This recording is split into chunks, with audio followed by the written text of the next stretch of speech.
Good afternoon, everybody. What is going on? I am jeffgrantMEDIA, and today's unboxing and first impressions video, we've got a package from Craft and Glory. Now, Craft and Glory did send me this as a sample for review, but all of the opinions in this video are mine and mine alone. I did not share this content with Craft and Glory prior to publication. They will see this when you do.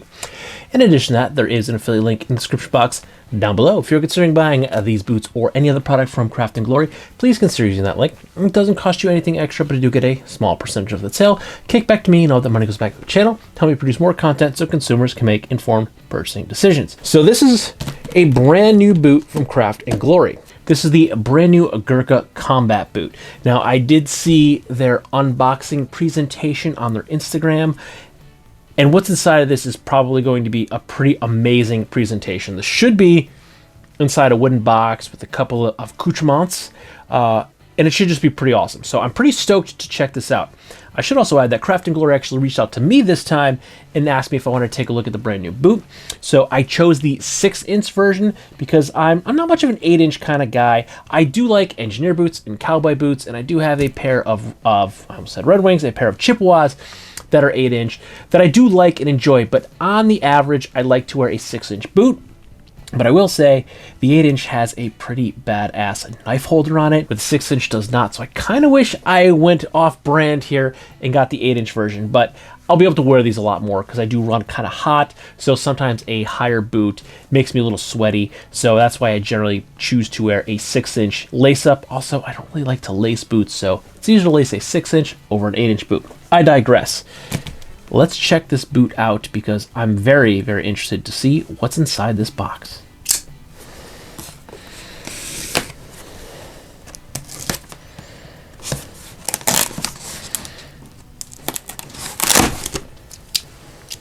Put it away right away. Ooh, I can smell the wood. Wow. Oh yeah, I can smell the wood. Okay, so I don't want it to pop open and spill. All right. Okay, so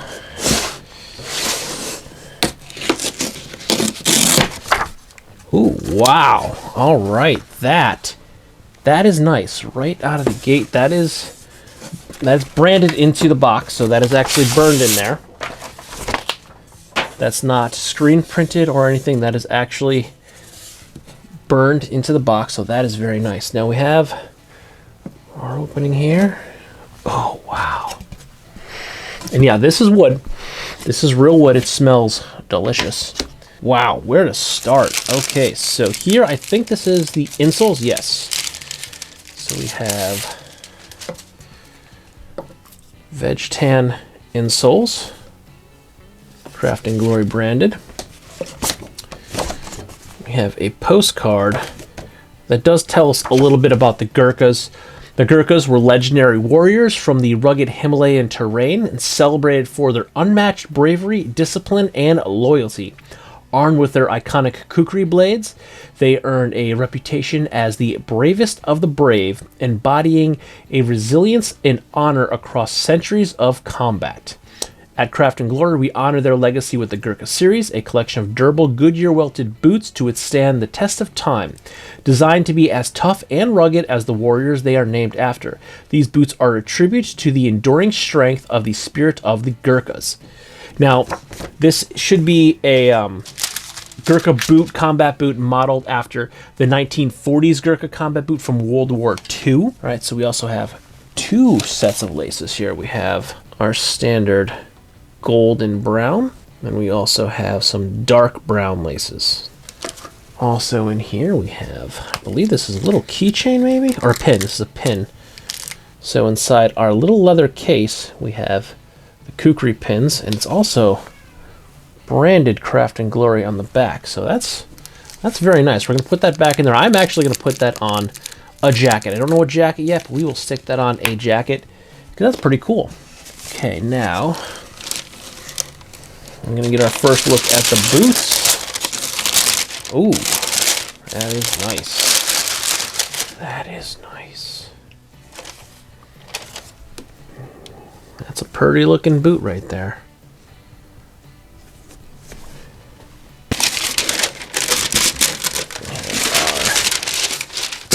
Another boot.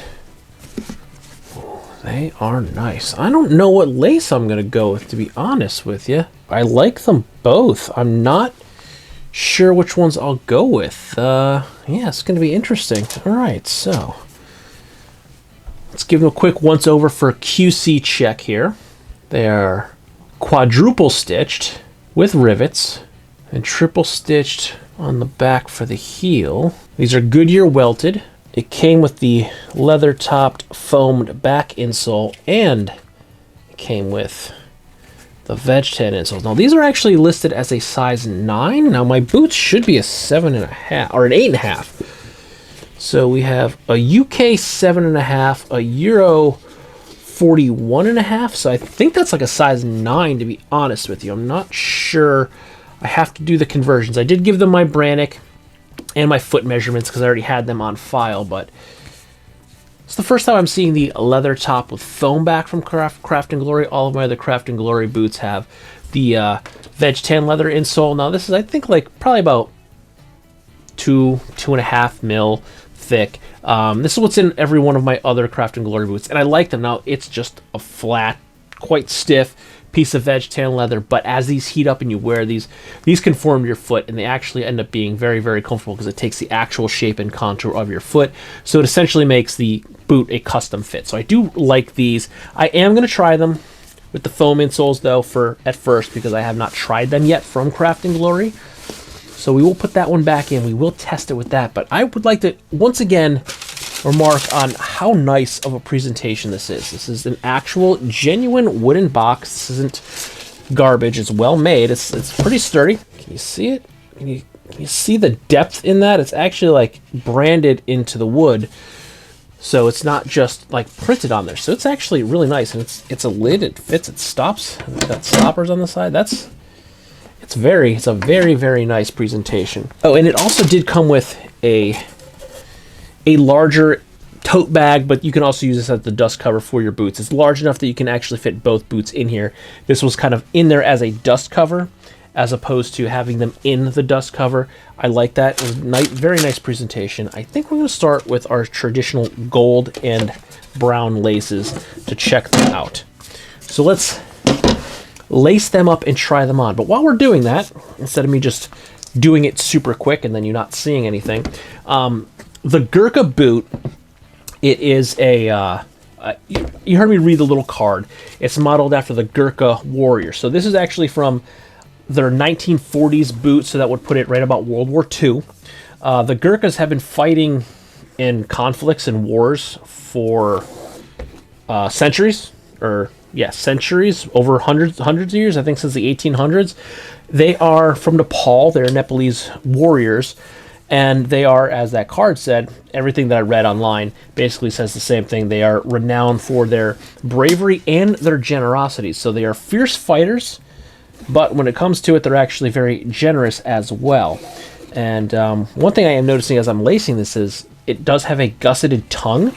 So it's going to help protect you from dust, debris, and water. It is leather. I don't think these are water treated. You can treat these with something like a beeswax, but because it has a gusseted tongue here that comes up to basically the top eyelet, you can basically get this in water. The seams may leak. I haven't tested it. Maybe that's a test that we will do, is stand in some water and see how well they work. But it is gusseted all the way up to just below the second to last eyelet. So that's a pretty good gusset.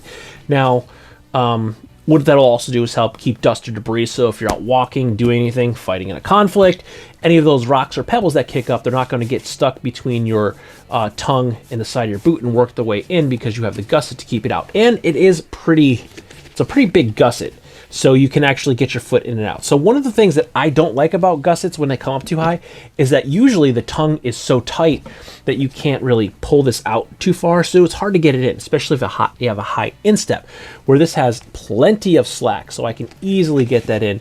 And because it's basically already trained, it's folding well. You can see every time I pull it out, it's landing back into the same spot.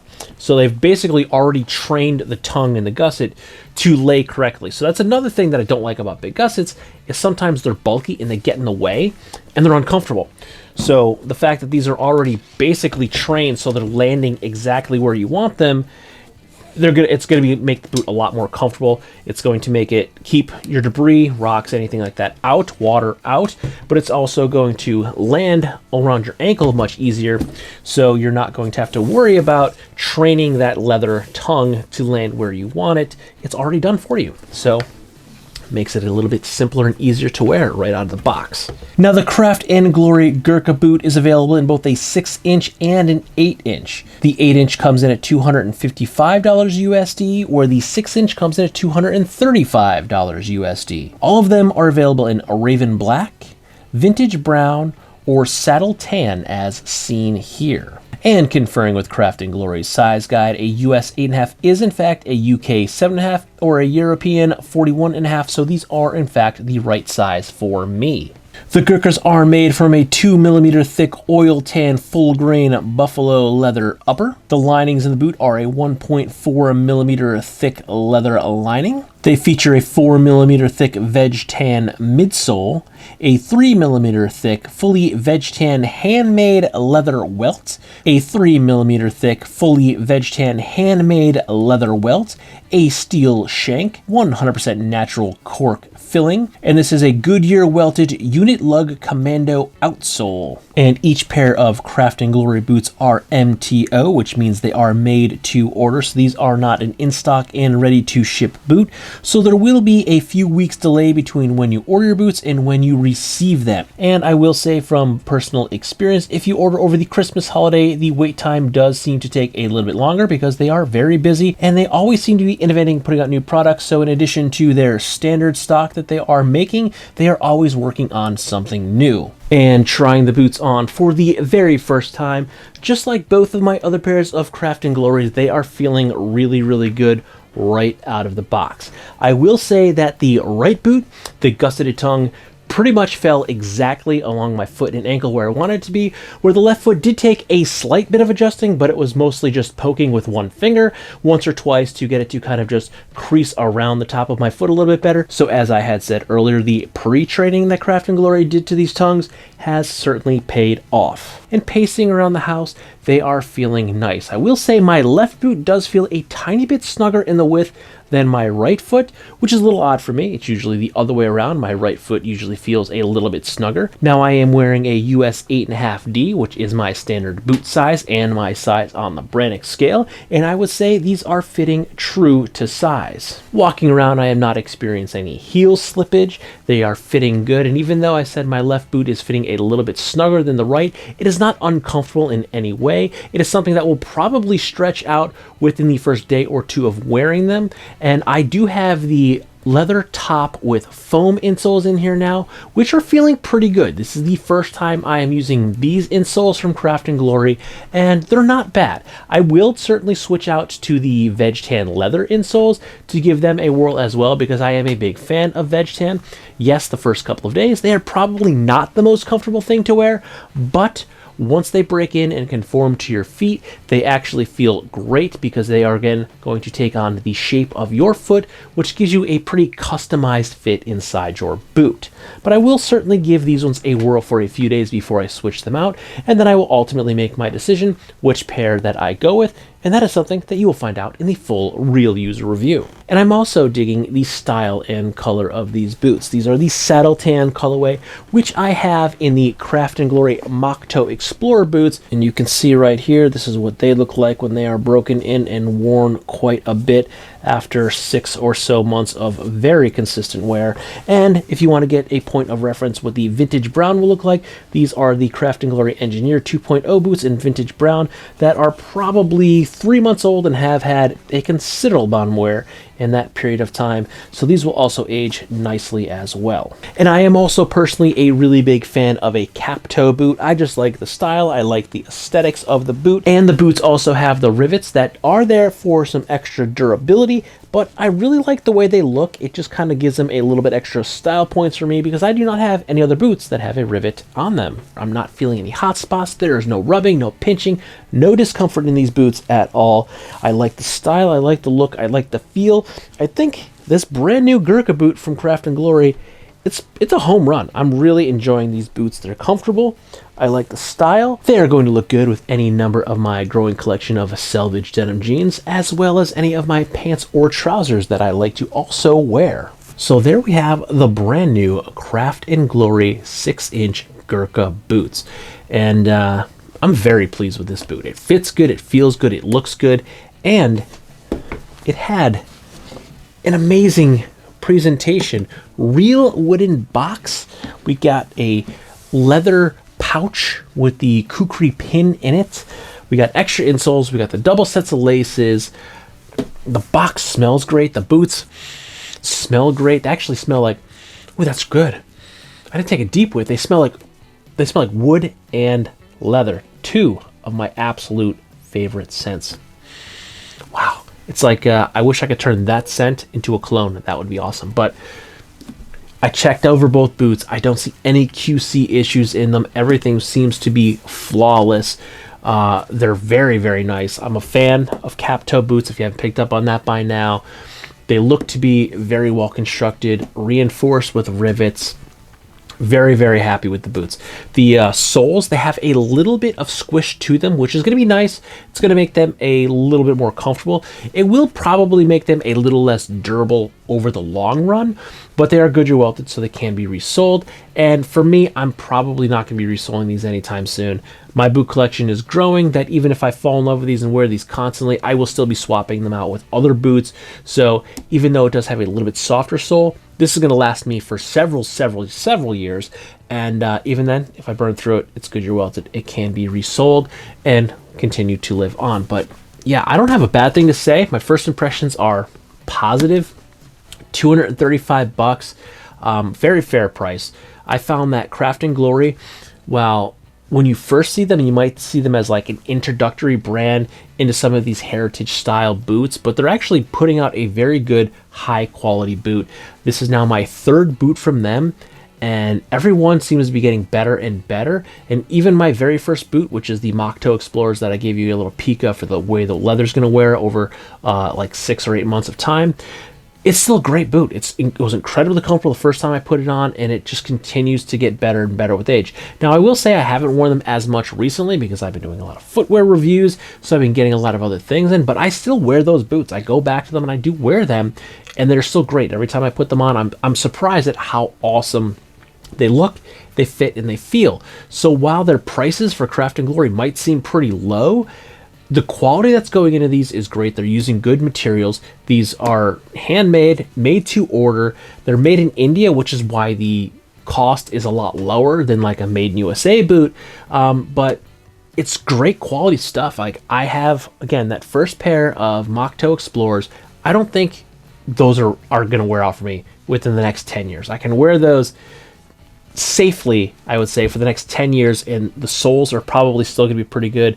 That point, I may need a resole on them, but they just feel good, they look good, they're still fitting great, and they're holding up no problem. I've actually had them now for probably close to a year, if not a year, but that was like 6 to 8 months of like pretty heavy, consistent wear on those boots. I had 2 pairs of boots that I had gotten right around the same time that I really wore, and one of them was the Craft and Glory moc-toe Explorer, and if I polished them up, you probably wouldn't be able to tell that they are that old. And that's what this boot is probably going to start to look like, because it's the same leather, and I love it. So if you're looking at Craft and Glory, I'd say snag a pair. I mean, they're a very, very reasonably priced boot, all of the styles. Especially, I'm going to throw this in here, different boot, but especially their engineer boots.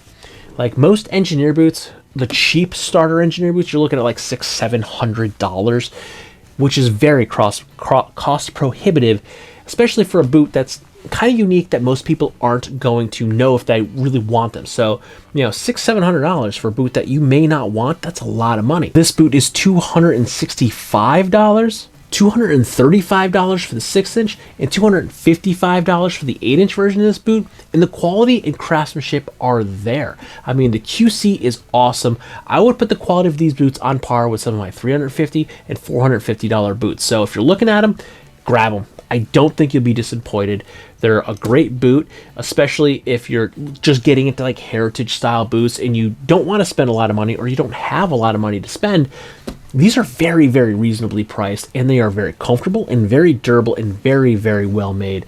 So the price point, while it may seem quite low, you're getting a lot of bang for the buck for that. So yeah, I've been very, very satisfied with all the Craft and Glory products that I've had so far. So if you're looking at it, I'd say snag one, but there will be a full real user review coming up of this boot in a month or so down the line. So stay tuned, and don't forget to like, comment, share, and subscribe. Smash that big red button and ring that bell right next to it so you get notifications next time I post a brand new video. Good night.